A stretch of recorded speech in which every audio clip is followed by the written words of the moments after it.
सबसे पहले सरकार को मृतकों के आंकड़े सार्वजनिक कर देनी चाहिए, लेकिन उसको मिटाना चाहती है भाजपा। अपने आप को साधु कहता है, जो साधु के कोई गुण ही नहीं है। सब ढोंगी है और पैसा कमाता है। मोक्ष का परिभाषा पता नहीं, अब मोक्ष की बात करता है। और चूक को स्वीकार करनी चाहिए। जहाँ गंगा और जमुना दोनों मिलती है, दोनों के पानी के रंग अलग अलग होते हैं, और वहीं से गंगा जमुनी तहजीब निकली है। उनसे जबरन लिखाया गया कि आप लिखिए कि कुंभ में मृत्यु नहीं हुई है। तो सरकार की बर्बरता, सरकार की गुंडई,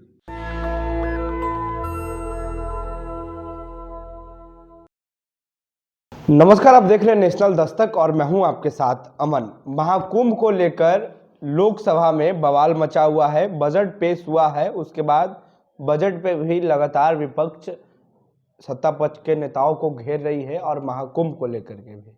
हमारे साथ बात करने के लिए आरजेडी के मुख्य प्रवक्ता शक्ति सिंह यादव हैं। सर, कैसे देख रहे हैं इस महाकुंभ में जिन लोगों ने जाने गंवाई, राज्य सरकार के और केंद्र सरकार जी दोनों के अव्यवस्था का नतीजा है। लोग जान गंवा गए। कुछ लोग बोल रहे हैं कि मोक्ष मिल गया। शंकराचार्य कर रहे हैं कि जो लोग कह रहे हैं कि मोक्ष मिल गया, वो आए, उनके साथ भी मोक्ष कराया जाए तो पता चल जाएगा। देखिए, हालात बदतर है। बावत भी सरकार अभी मृतक के आंकड़े प्रस्तुत नहीं कर रही है। बिहार में 2 लोग जो छपरा के इलाके से हैं, सिवान छपरा गोपालगंज के इलाके से हैं, उनसे जबरन लिखाया गया कि आप लिखिए कि कुंभ में मृत्यु नहीं हुई है। तो सरकार की बर्बरता, सरकार की गुंडई, लापरवाही जो देखी जा रही है उत्तर प्रदेश में, वो बताने की आवश्यकता नहीं है। कुंभ में लोग डुबकी लगाने के लिए जा भी रहे हैं, चूंकि आस्था का प्रतीक है जी। लेकिन रस्म अदायगी भी लोग कर रहे हैं, वीआईपी कल्चर भी निभा रहे हैं। उनके लिए सारे सुरक्षा के इंतजामात हैं, लेकिन आम लोगों के लिए सुरक्षा का कोई इंतजामात बढ़िया नहीं रहा। तब तो ये प्रतिफल हुआ जी। हमारा मत साफ है कि इन हालातों में सबसे पहले सरकार को मृतकों के आंकड़े सार्वजनिक कर देनी चाहिए और चूक को स्वीकार करनी चाहिए। ऐसा माहौल कायम किया गया कि मानो कि भारतीय जनता पार्टी ने कुंभ को बुलाया है। कुंभ तो समय के अनुसार आती ही जाता है। गंगा जमुनी तहजीब संगम है, जहाँ गंगा और जमुना दोनों मिलती है, दोनों के पानी के रंग अलग अलग होते हैं, और वहीं से गंगा जमुनी तहजीब निकली है। लेकिन उसको मिटाना चाहती है भाजपा। नफरत की बात करती है। मानव के प्रति भी इनके नफरत के ही स्वर हैं। अब देखेंगे कि मुलायम सिंह जी का एक मूर्ति लग गई तो हाय तौबा मचाने लगे, लेकिन हर 2 मीटर पर डबल इंजन की मूर्ति लगी हुई है, फोटो लगा हुआ है, उस पर तो चुप्पी साध ली है। कई बाबा तक कुंभ जो आस्था का है, अंग्रेज के जमाने में भी कुंभ लगता था। कोई सुरक्षा के इंतजाम नहीं होते थे, बावजूद भी लोग सतुआ भुंजा लेकर के जाते थे और कुंभ स्नान करके आते थे। लेकिन इतनी अव्यवस्था नहीं थी जो ये व्यवस्था इस बार हुआ। उस समय भी आजम खान थे मंत्री, देखिए कितना बेहतर प्रबंधन हुआ कुंभ में।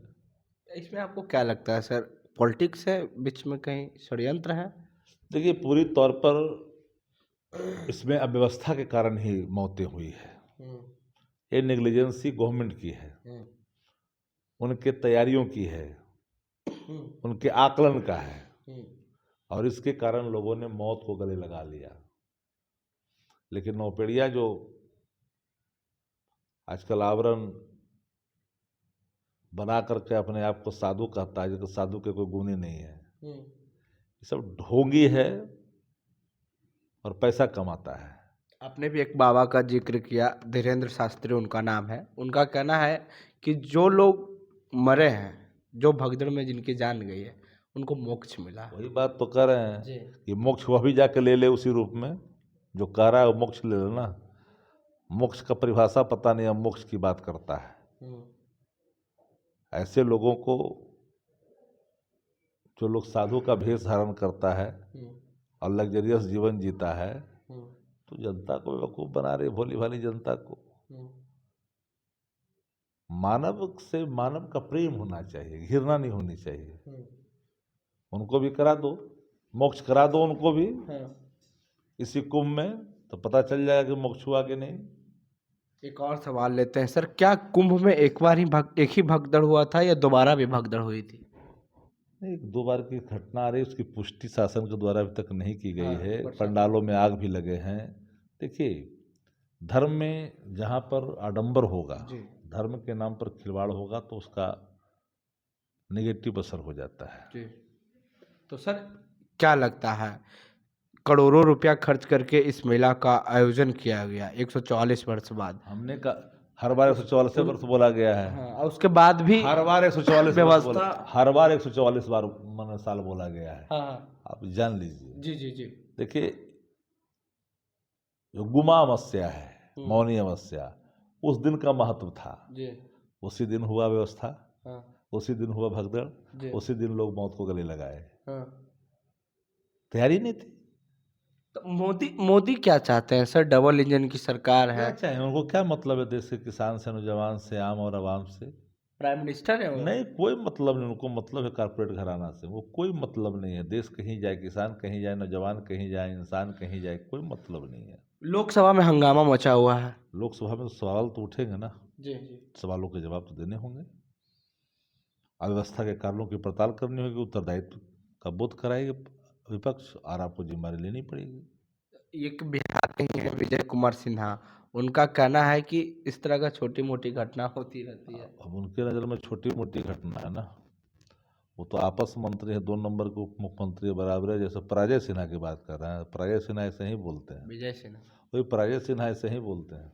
सर बिहार में चुनाव नजदीक है, क्या लग रहा है? चुनाव होगा, बिहार की जनता नया विकल्प की तलाश में मूड बना चुका है। बिहार में नई सरकार होगी, नया सोच होगा, नया उमंग होगा, नया सरोकार होगा, बढ़ता बिहार होगा। तेजस्वी यादव काफी मेहनत कर रहे हैं, यात्रा कर रहे हैं। जनता तय कर देगी। जनता ने मेहनत करने वालों को गले लगाया है। तो आखिर इस बार तेजस्वी यादव पीछे हटेंगे या फिर डटे रहेंगे? हमने एक लाइन में कहा ना, तेजस्वी जी डटे रहेंगे, लीडर बनकर करके काम करेंगे। डीलरों से लड़ने के लिए ज़्यादा कुछ करने की आवश्यकता नहीं। बीजेपी कह रही कि इस बार अलग चुनाव होगा कुछ। उस चुनाव में उनका अत्ता पत्ता नहीं रहेगा। शुक्रिया सर बातचीत करने के लिए। तो ये शक्ति सिंह यादव थे और इनका साफ कहना है कि जिस तरीके से महाकुंभ में भगदड़ मची, वहाँ करोड़ों रुपया खर्च करके इस मेला का आयोजन किया गया, लेकिन व्यवस्था जीरो था। भगदड़ एक बार नहीं, भगदड़ 2 बार मची है, लेकिन प्रशासन ने इसका जो स्वीकार है वो अभी तक नहीं किया है। जांच पड़ताल चल रही है। लोकसभा में सत्र चल रहा है, बजट पे चर्चा हो रही है, राष्ट्रपति की अभिभाषण पे भी चर्चा हो रही है। बहरहाल जिस तरीके से शक्ति सिंह यादव ने कहा है कि बिहार में इस बार बदलाव होगा और बीजेपी का पत्ता साफ होगा, तो आखिर आपको क्या लगता है? प्रतिक्रिया देने नीचे कमेंट बॉक्स में। फेसबुक पे देख रहे वीडियो को शेयर कर लें, यूट्यूब पे देख रहे हमारे चैनल को सब्सक्राइब कर लें। द न्यूज़ नेशनल दस्तक के लिए अमन, पटना। नेशनल दस्तक की आपसे गुजारिश है कि अगर इसको बचाना चाहते हैं तो नेशनल दस्तक को सब्सक्राइब करने के लिए रेड कलर के सब्सक्राइब बटन को दबाएं, फिर बेल आइकन की घंटी दबाएं। नेशनल दस्तक को बचाने के लिए बहुत जरूरी है कि हर खबर को शेयर करें, लाइक करें, कमेंट जरूर करें।